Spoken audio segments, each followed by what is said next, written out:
Offer valid on standard browsers, U.S. only. When I heard about Date My Age, I thought, really? But there I was in my empty, quiet house, my laptop on the kitchen counter, and I typed in my name. Looking for a man between the ages of 40 to 60? Sure, why not?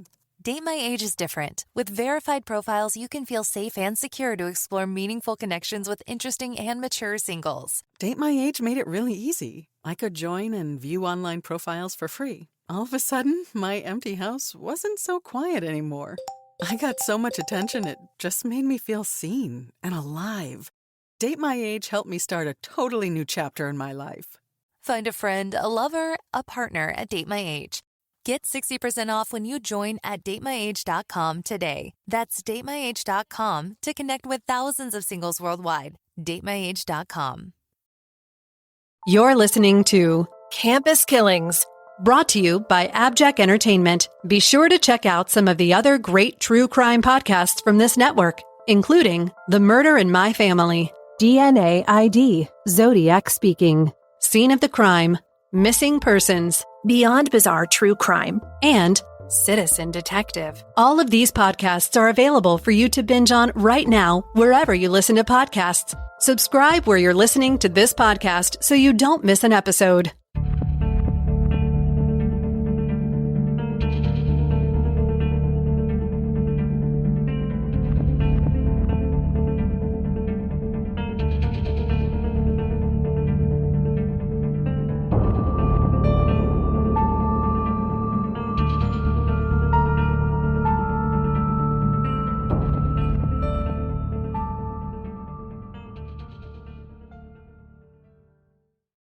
Welcome back to Campus Killings. We hope everyone enjoyed their holidays. Please stay tuned at the end of this episode for a little news we're excited to share with you. This episode brings us to Delaware College in Newark, Delaware, where a college prank would go to the extreme. Amy, today's episode is a little bit different because this is a historical case, and it's going to take place in the 1800s, and I don't think we've covered one this old yet. Oh. Yeah, so No. I just wanted to let you know that, a little bit different. And also, much of the information for this episode came from the thesis, Murder at Delaware College, The Death of John Edward Roach by Richard Quick. So just two things to be aware of. John Edward Roach, born on July 17th, 1838, was the youngest son of William and Eliza Roach of Anamessex, Maryland. Roach was greatly impacted by the early death of his father and grew up a bit of a, quote, mama's boy. He was proud of his lineage, despite his family being of modest means. Roach had entered Newark Academy in 1855. This was a preparatory academy that fed into Delaware College at the time. He was accepted into the college as a freshman on July 1st, 1856. John was a member of the Delta Phi Literary Society, a group that's much like and sounds much like a fraternity, but was committed to discussion and debate around contemporary issues. John was considered an average student, but he was respected by his classmates and professors for his industriousness and his sincerity. According to one report, John was described as having a, quote, native simplicity, ardent enthusiasm, and scrupulous uprightness. Wow, that's a mouthful. On Tuesday morning, March 30th, the Delaware Gazette ran a public notice. There will be an exhibition by the junior and sophomore classes in the oratory of Delaware College Tuesday on this date. The time was inexplicably left out, but faculty minutes reflect the exhibition had a planned start time of 8 p.m. A meeting of the College Board of Trustees had also been advertised in the local papers. For some reason, the trustees' meeting was noticed for 11 a.m., even though the college bylaws provided for noon. And it in fact started at noon on the 30th. So there's some oddities going here with why these times are either left out or incorrect. Let's have a little historic background here to help us understand the events that we're about to discuss. Because in the beginning, you were about to correct me about the college, right?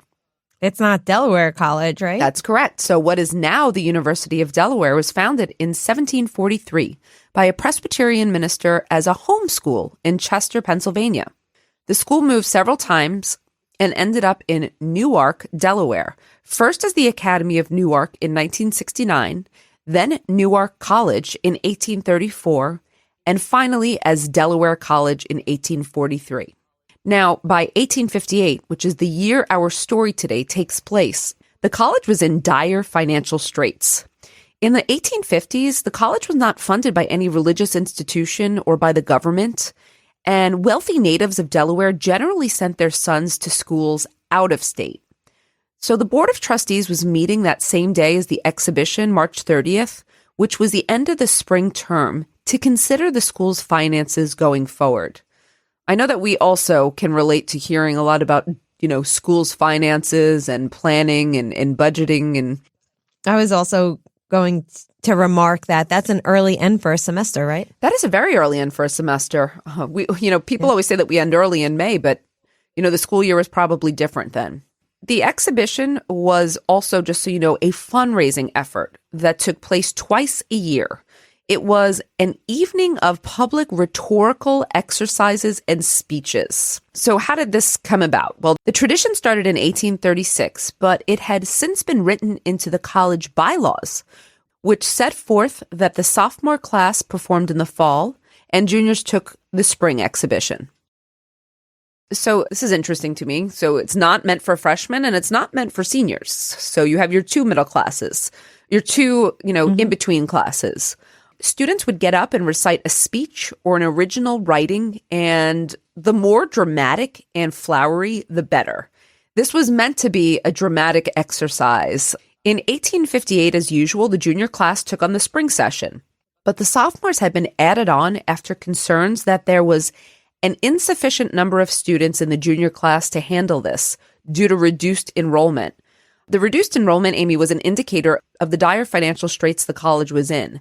Get this. Guess how many students there were?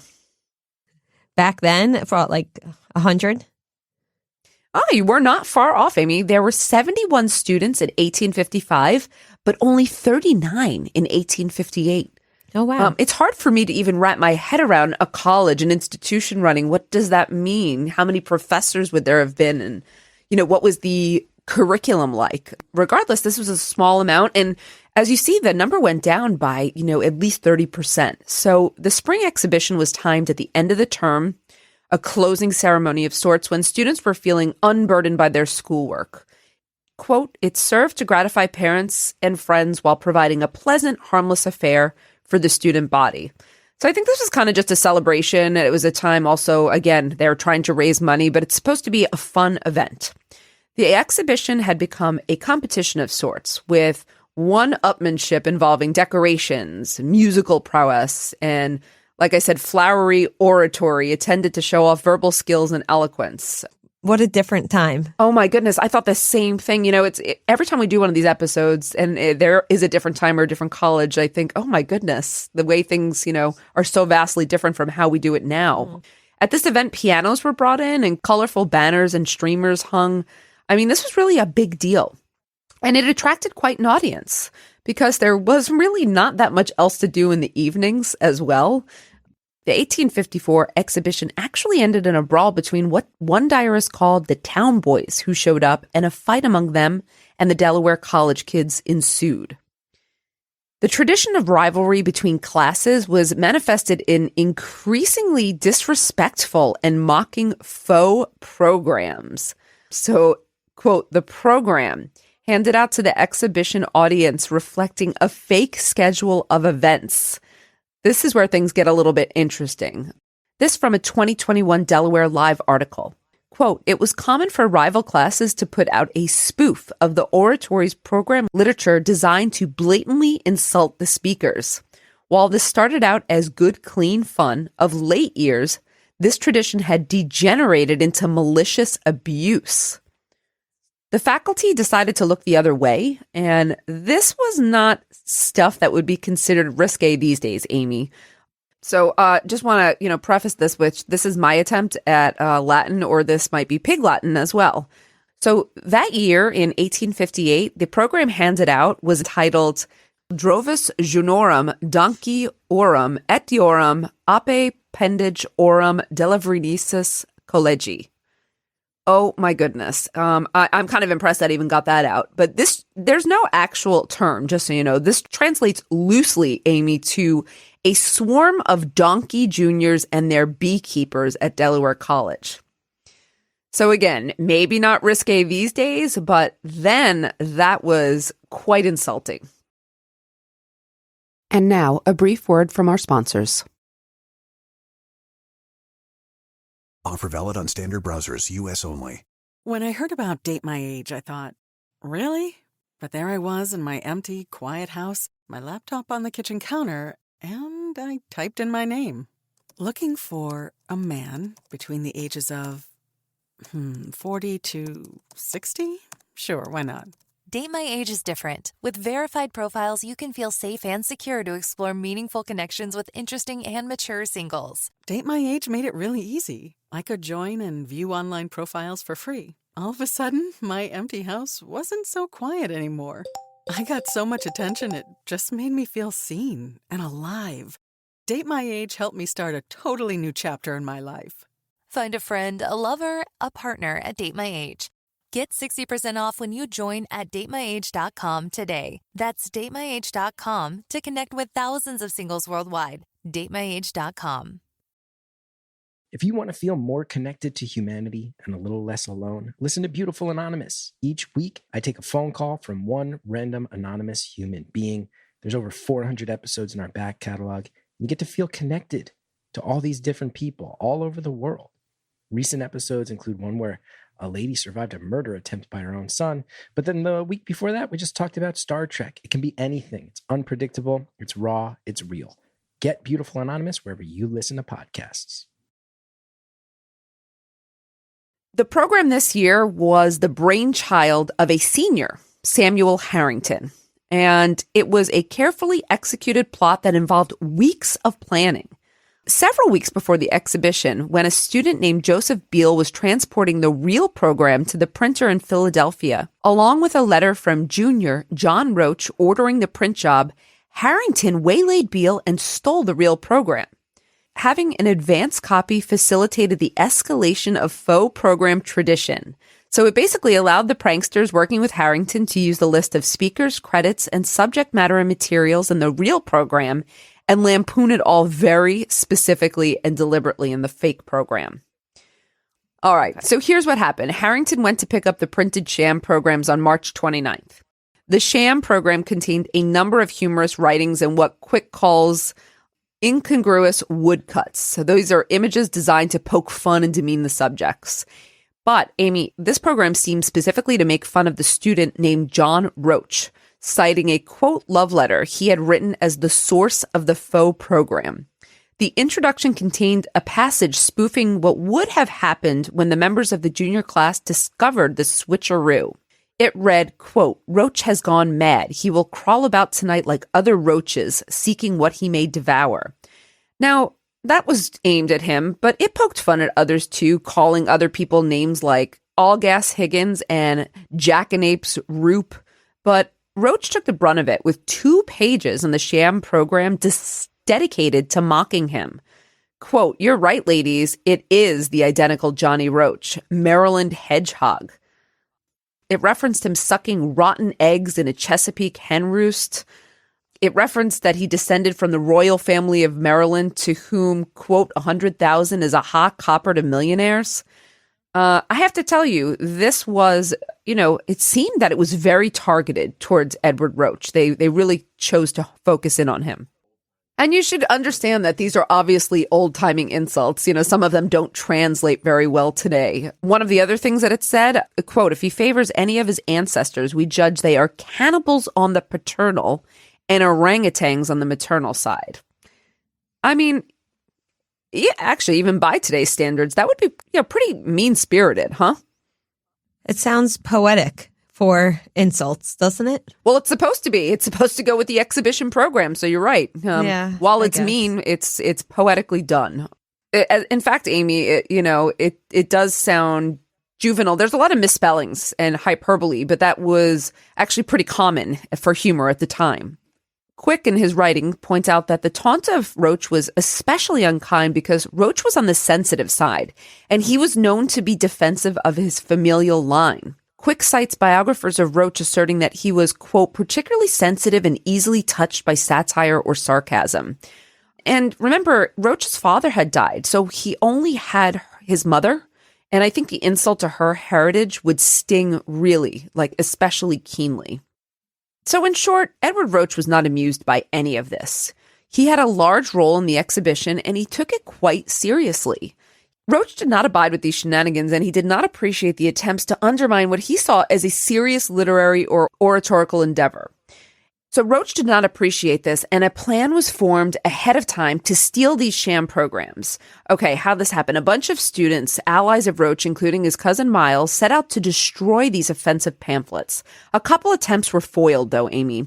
A plan to attack the ringleader, Harrington, at the train depot never came together. And a stakeout of his room number 24 on the third floor found Harrington refusing to go to breakfast because he did not want to leave, presumably, these pamphlets unattended. This is quite serious, actually.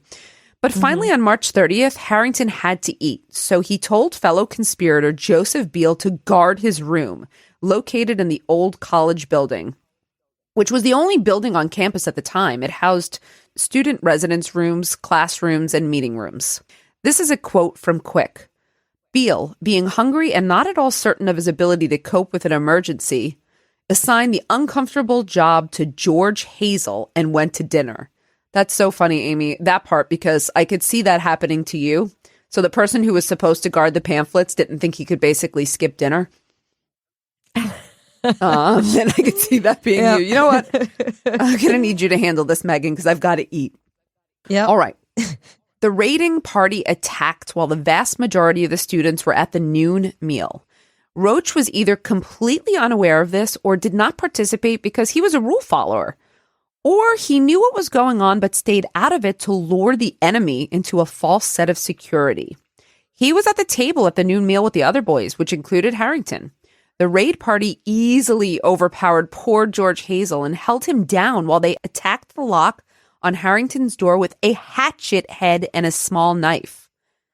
Yes. Wow. They take this really seriously. I mean, these are serious instruments, but Amy, both of those instruments failed. So then a wire was used to pick the lock, which also failed. Hazel escaped and ran off to sound the alarm, so the attackers kicked in the door and entered the room. They found the programs in a trunk and took them all to burn them. This escalated pretty seriously, and it's just kind of starting. So George ran to the dining hall to alert Harrington and his cronies. And this was a half a mile from the old college building.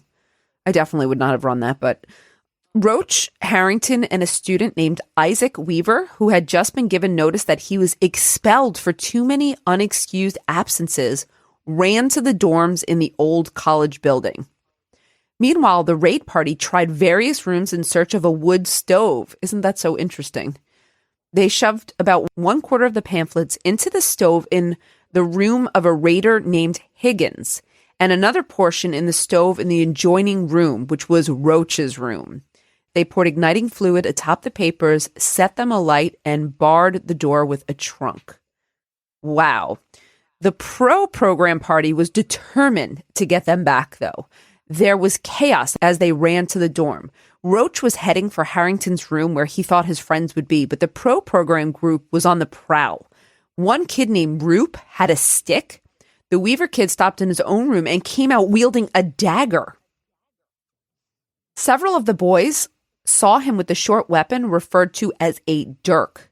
The crowd, including Weaver, broke down the door to Miles' room. That was one of the raiders. Remember I said he was Roach's cousin? And finding nothing, they moved on. They did the same with the doors of a kid named Freeman and then arrived at Higgins' door on the first floor. At a later trial, both Freeman and a boy named Clark recalled that Weaver had followed the crowd of yelling, pushing boys down to the main floor.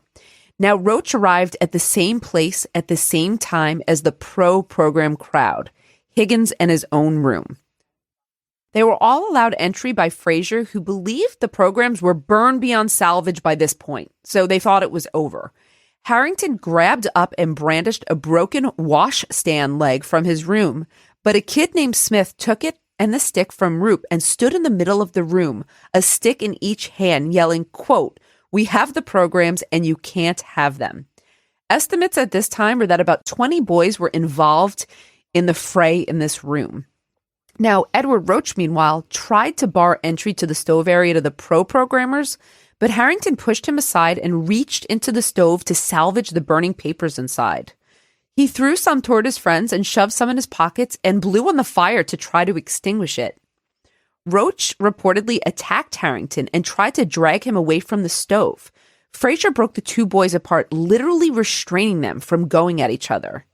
Hazel, who was bitter about being physically restrained outside Harrington's room earlier, then waylaid Fraser from behind and threw him on the bed.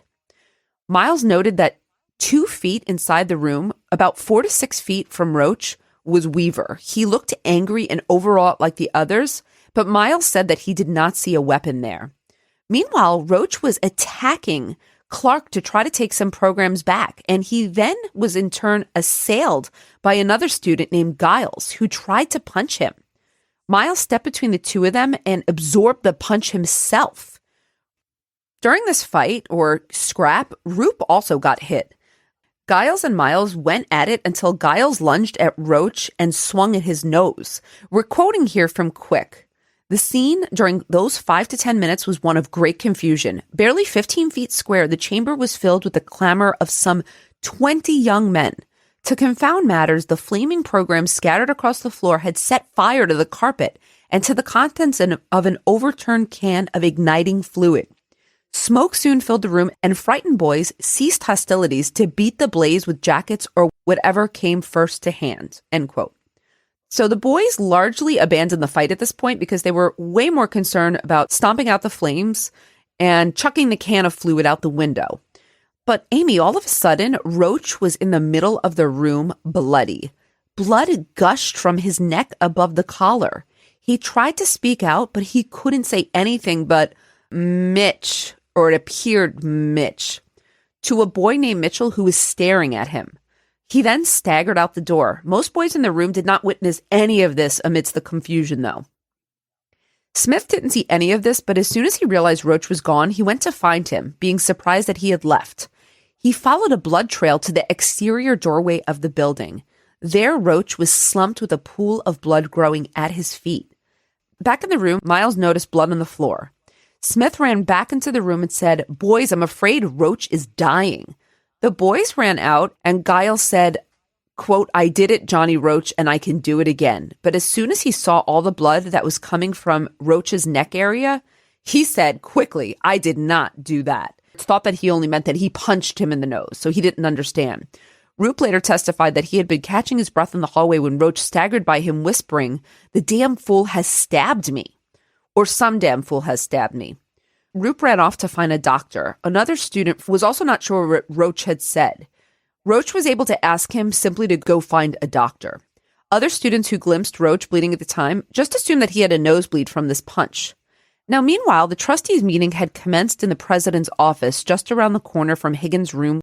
The board had gotten through one order of business, which was the allocation of $25 for a band to provide music for the exhibition evening. Just after noon, the board was interrupted by pounding feet, yelling, and general mayhem. It was disruptive enough that the school president, James Newland, stepped out to discipline the boys. When he returned, he was shaken and asked Dr. James Cooper to come with him. They found Roach lying just inside the door to the building, his clothing saturated in blood. The neck of his shirt showed a slash on the right side. His cravat, or his necktie, was missing. Dr. Cooper saw immediately that the boy was doomed. A 1-inch diameter wound gaped open between his collarbone, shoulder, and neck. It was described by Quick as, quote, "diagonal across the neck and a little downward." It was 2 inches deep and the jugular vein was severed. So you know what that means. Things are not looking good here. And a crowd started to gather as the word spread. Board members gathering around started asking the students what had happened and if they had seen anyone with a blade. A boy named Jones volunteered that he had seen Weaver with a knife. A group of the adults traipsed to Weaver's room. He was not there, but a lethal-looking 14-inch long-sheath Bowie hunting knife was found under a large trunk in his room. Unfortunately, the group unwittingly destroyed evidence with their next actions. A board member named Rathmel Wilson picked up the knife and tried to draw it out of the sheath. It was stuck, and he handed it to the board secretary, George Evans, to try. Now, Evans' hands were all bloody from futilely trying to assist Roach. Wilson took the knife back, wiped it clean, and then managed to draw the blade out with some force. The three saw nothing on the blade that they could definitively identify as blood, but they thought they saw a stain which could have been blood. They also noticed that the point had been turned slightly. A basin of dirty water was also found nearby, and in it there was a towel with a red spot about an inch long, which might have been blood. A student named Evans was sent to fetch the magistrate. The rest of the men left the room after placing the knife back where they had found it, except for Wilson, who hid himself and spied in case Weaver returned. He soon arrived. Weaver filled a pitcher with water and left again. Wilson departed as well, leaving the knife. The knife was unattended for the next hour while the decision was made to arrest Weaver and two others. So Weaver, as it turned out, had gone to bring the water to Edward Roach, who was almost deceased at this point. Dr. Cooper was doing his best to save Roach when Weaver showed up, pitcher in hand, and Martin Jones heard him say sorrowfully, "Roach, are you dead?" The next part is really a sign of the times, okay? Dr. Cooper administered some brandy to Roach, who seemed to revive temporarily, muttering, "Oh, God." Civil engineering professor Edward Porter started questioning Roach, saying things like, "Mr. Roach, who did it? Sir, who did this?" Porter repeated the question, and to this, Roach answered, "Harrington." And so Porter said, "Harrington?" And Roach weakly said, "Yes, Harrington did it."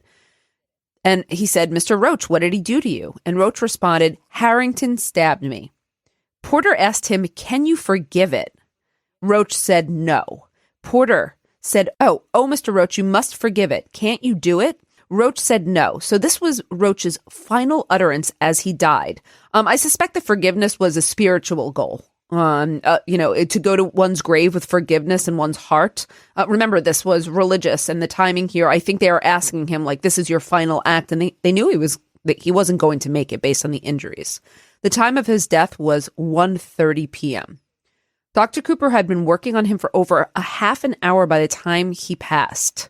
It certainly seems that if they thought to give him blood, he might have been saved. Indeed, after the whole thing was over, Dr. Cooper was the subject of a public debate in the papers as to his competency. Letters to the editor cited simple means by which Roach could have been saved and suggested that Cooper was a hack. This is particularly harsh, but possibly true. Cooper noted later that he had said aloud to others around him while, ministering to Roach that the boy would not survive. This was important because it goes to a dying declaration, okay? They wasted no time when Justice of the Peace John Wan arrived. They took Roach's body into the oratory, the hall which had been decorated for the exhibition, ironically, and immediately undertook a coroner's inquest with 14 members of the public as jurors. This is a testament to the different times, right? They're starting an inquest right there. Constable George Benisol was sent to apprehend Weaver, who Quick says was, quote, by now fairly well indicted by hearsay. We'll return after a brief word from our sponsors. If you love chilling mysteries, unsolved cases, and a touch of mom-style humor, Moms and Mysteries is the podcast you've been searching for. Hey guys, I'm Mandy. And I'm Melissa. Join us every Tuesday for Moms and Mysteries, your gateway to gripping, well-researched true crime stories. Each week, we deep dive into a variety of mind-boggling cases as we shed light on everything from heists to whodunits. We're your go-to podcast for mysteries with a motherly touch. Subscribe now to Moms and Mysteries wherever you get your podcasts. 25 witnesses to the day's events were called to answer questions before the jury. They told conflicting stories implicating several different boys, Amy, Harrington, Giles, and Weaver. Of course, Harrington was always represented as Roach's chief adversary in the struggle for the programs, and the two were wrestling together just before the stabbing. And remember, Roach's dying declaration was that Harrington had done the deed himself. Other witnesses said that Giles had struck Roach. And it was said that Weaver, had been seen brandishing a knife in the halls. So there were many different implications that possible parties were involved. Now, Robert Hutters, the village apothecary, testified that Weaver had breathlessly run into his shop and told him that Roach had his throat cut and to please hurry to the college. So he gathered supplies and got to the scene. He arrived to find Dr. Cooper working on the bleeding boy. Weaver, just behind him, asked if he thought Roach would die. He said he doubted he would live, and Weaver responded, "My God, can't you do something for him?" And this next part was really crucial because Hutters asked Weaver if he knew who had done it. And Weaver said he believed he had done it. So this was like an admission right here. He told Hutters the knife was in his room, begged him to, advise him what he would do. So Hutters felt guilty or sorry for Weaver and advised him to leave town on the next train. So he has just admitted that he thought he stabbed him, and the advice that this adult gives him, is to get out of town. Weaver said he would depart immediately and wait in Elkton at the station for a telegram from Hutters informing him whether Roach made it or not. This was really not good. Another witness was very damning to Weaver. Samuel Freeman, he was one of the kids involved, told the jury that he'd seen Weaver with the knife in hand and also standing at the bottom of the stairs just moments later. All right, another witness was very damning to Weaver. Samuel Freeman told the jury that, quote, he had not only seen Weaver, knife in hand, start downstairs with the crowd, but while standing at the bottom of the stairs moments later, had seen Roach in distress and then beheld Weaver hurrying furtively back up the stairs, one hand concealed beneath his coat. Freeman alleged that as Weaver passed, he remarked in a confidential manner, "Don't say anything about it." So this is not looking good for Weaver. Someone was sent to get the knife from Weaver's room. It was found to have a pinhead-sized bright red spot on the hilt between the blade and the guard, and it was still wet. There was debate over whether this drop could have gotten on the knife when Evans handled it. Weaver, who had apparently not left yet, was questioned about the knife. He admitted that it was his and that he had grabbed it and waved it for effect, but he said that he dropped it when he entered Higgins' room and only picked it up again later to place it in his own room. The coroner's jury returned a verdict that was not particularly helpful. They ruled that, quote, Edward Roach came to his death by a Bowie knife in the hands of one of three following persons: J.H. Weaver, wrong initials by the way, Samuel M. Harrington, and T.B. Giles. The three were committed to the Newcastle jail pending bail hearings. Isn't it interesting how differently this was done, that there was a coroner's inquest right away and they're, admitted they're arrested pending bail hearings? That part is true, but I thought the questioning on the spot, I didn't realize that happened. The three were committed and Roach's body was to be transported to Baltimore the next morning. His sister had come to Newark in order to attend the exhibition. She was leaving with his corpse now. Very sad. Some brothers of Roach's from the Delta Phi Society took it upon themselves to accompany his body on the train to Baltimore. As people gathered somberly that night and discussed the day's tragic events, the group started down the path of melodrama. They recalled that Roach had always envisioned a violent end to his short life. Someone said he had given away one of his possessions, saying that he wouldn't need it. The speech that he was to give that night was titled Departed Glory. So I think the rumor mill was, the drama rumor mill was abuzz. Then the next morning, most of the school and many of the townsfolk turned out for the processional to the train station. After it was boarded onto the 10:30 a.m. train, most of the students packed up and went home for the 2-week break between spring and summer terms. Quick's piece about the college states that at the time of the murder, it was almost inevitable that something like this would happen. The students were undisciplined and rowdy to the point of dangerousness. There were incidents cited of public drunkenness, gunshots within school grounds, with at least one student being shot and wounded, vandalism, theft, and destruction of property, and acts of gross immorality.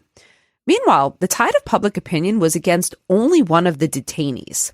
Samuel Harrington was the son of the college chancellor, who was formerly Chief Justice of the state of Delaware. The press attributed the blame placed on him basically to vague rumors. Another paper said that recent information teams seemed to establish the innocence of Harrington, kind of downplaying any role he might have had. Chief Justice Gilpin was set to consider the case. He had taken over the bench from Samuel Harrington Sr. just the previous year. April 5th was the start of the hearing that would determine who would stand trial, and area residents attended in force. Court was convened at 11 a.m., and each of the three accused entered with his own counsel. Somewhere in the vicinity of 25 witnesses were called. In the end, Amy, evidence against Harrington and Giles was deemed insufficient to try them. So what this meant was that the case against Harrington and Giles was dismissed, but Weaver was bound over for trial. Now, why is this? Well, multiple boys had seen him running through the college halls with a knife in hand. He admitted that the Bowie knife was his. He acknowledged bringing it to Higgins' room. He was seen in the room where Roach was stabbed. It's also worth noting that other students reported seeing the knife in Weaver's hand during the time of the altercation. And finally, Hudders testified that Weaver had confessed his crime. Now, how strong do you think that would play a role, Amy, the confession at the time? Even though it was a while ago, I would imagine quite damning. I would imagine it's more damning so than even now, because now we know a lot more about false confessions, but a confession then would be very strong evidence.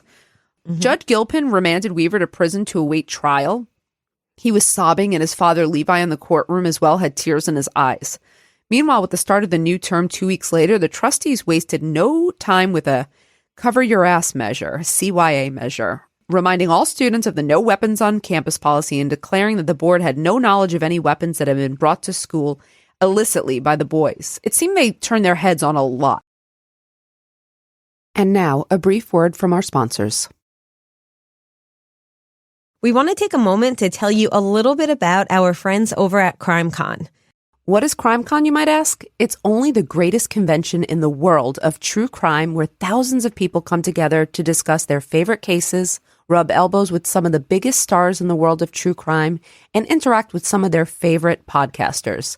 CrimeCon is a great place to meet people just like you who have an interest in true crime, and you get to hang out with some of the biggest names in true crime. People like Nancy Grace, Paul Holes, and Dr. Henry Lee, just to name a few. It's a 3-day event, and the next one is less than a year away. CrimeCon 2023 will be in Orlando, Florida, at the World Center Marriott, September 22nd to September 24th, 2023. And listeners of Campus Killings can save 10% on your standard badges for CrimeCon 2023 when you use our promo code at checkout when you go to crimecon.com.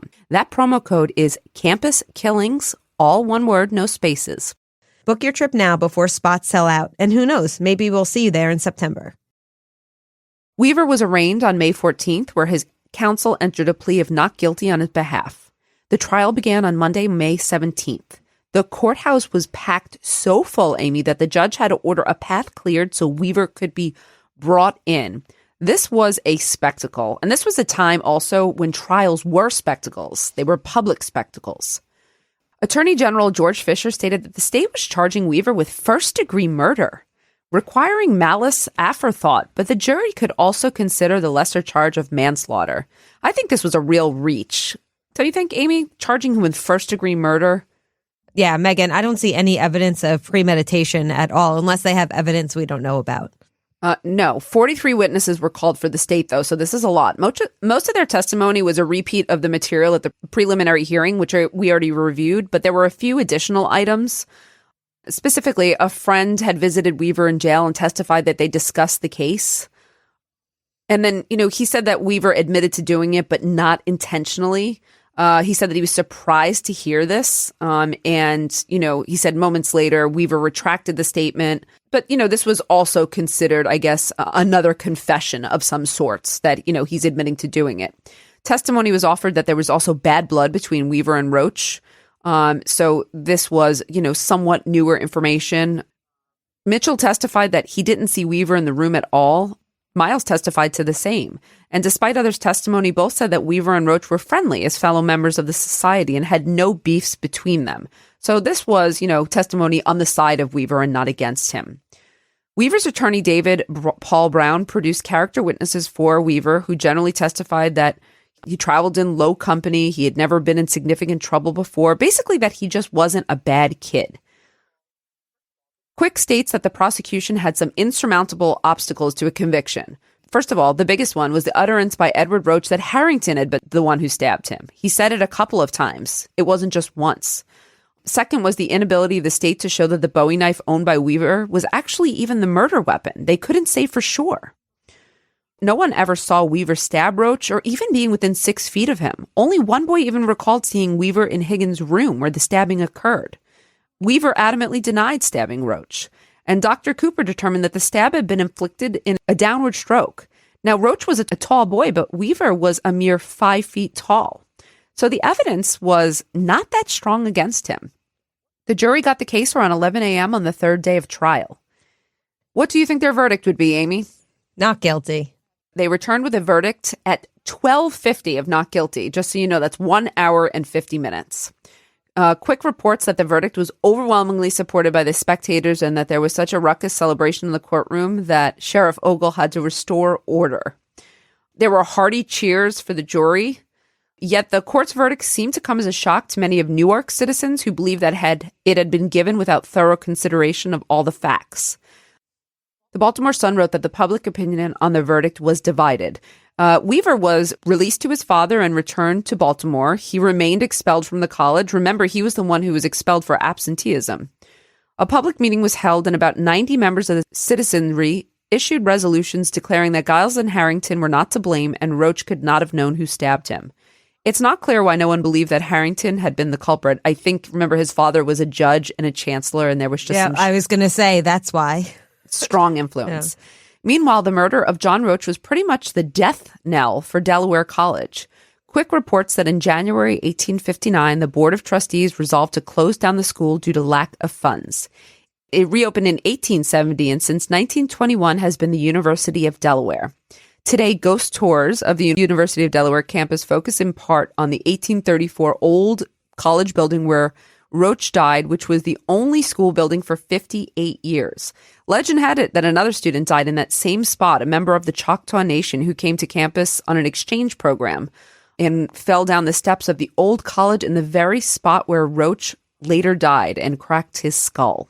And this from a Mysterious America website article by Michael Kleen. The Academy building at 105 East Main Street replaced a colonial-era structure in 1841 and was originally part of Newark Academy. Appropriately, this building is rumored to be home to the college's oldest legend. It concerns a young man who attended Academy of Newark during the Revolutionary War. He snuck off to join Continental Forces and attended a training camp nearby. His father didn't approve, so he marched to camp and dragged his son home. Humiliated, his son hung himself in the cupola. Of course, if true, the incident happened in the original building and not the 1841 replacement. As for the old college building where Roach died, Kleen says construction workers renovating the old college reportedly heard unexplained sounds and saw shadowy figures stalking the empty corridors. There are other haunting stories, Amy, and, paranormal stories. There's, the flickering lights, the unexplained footsteps, the typical kind of rumors that tend to haunt a crime scene like this, especially a historical one. Part of the lore of this case stems from the fact that years later, Isaac Weaver was killed in a factory explosion in Baltimore. A boiler reportedly exploded and a flying piece of shrapnel cut his throat. Isn't that the irony? According to legend, his wound looked eerily similar to the one inflicted by someone on John Edward Roach. Many believe that Weaver was guilty and Weaver's death was either karma or John Edward Roach exacting revenge from the afterlife. We tried to find any primary sources about Weaver's death that might relate the actual facts of the event, but believe it or not, there were so many deaths from boiler explosions, Amy, in the 1850 to 1900 era that victims were not always reported by name. So we cannot verify the truth of the story, but it has been reported in many articles about the murder of John Edward Roach. There is one remaining original copy of the sham program produced by Harrington and his crew. It's located in the University of Delaware archives. Someone wrote an inscription decades ago about John Roach. First libeled, then killed. And that is really the end of today's story. And while there's a historical aspect of this one and not necessarily a take-home for today, there are a couple lessons to be learned here. First of all, I think that the stakeholders learned that there had to be some rules and restrictions. They couldn't turn their heads the other way. And I think that carries over to modern day with some colleges, right? There's a takeaway. It also shows that mob mentality that we see in other crimes where, one person starts, a group follows in violent activity. Yes, I thought that exactly when I read that. So I think the cautionary tale today is to be careful of that type of mob mentality. And, You know, of course, never to let a prank go too far. We mentioned at the very beginning of this episode that we wanted to share some news with you, and here it is. Campus Killings has its own brand new website. If you go to campuskillings.com, you'll be able to get all the episodes of the show, leave comments on episodes that we can respond to, and you can even leave voicemails for us. You'll get all the latest news about the show and important updates, find links to our social media, and a lot more.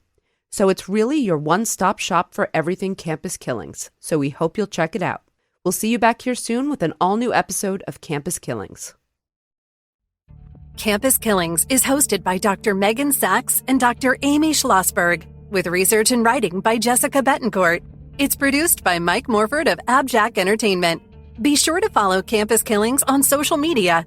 You can find Campus Killings on Twitter with the handle @CampusKillings, or on Facebook by searching for Campus Killings Podcast. Be sure to tune in every other Saturday for new episodes of Campus Killings. If you want to feel more connected to humanity and a little less alone, listen to Beautiful Anonymous. Each week, I take a phone call from one random anonymous human being. There's over 400 episodes in our back catalog. You get to feel connected to all these different people all over the world.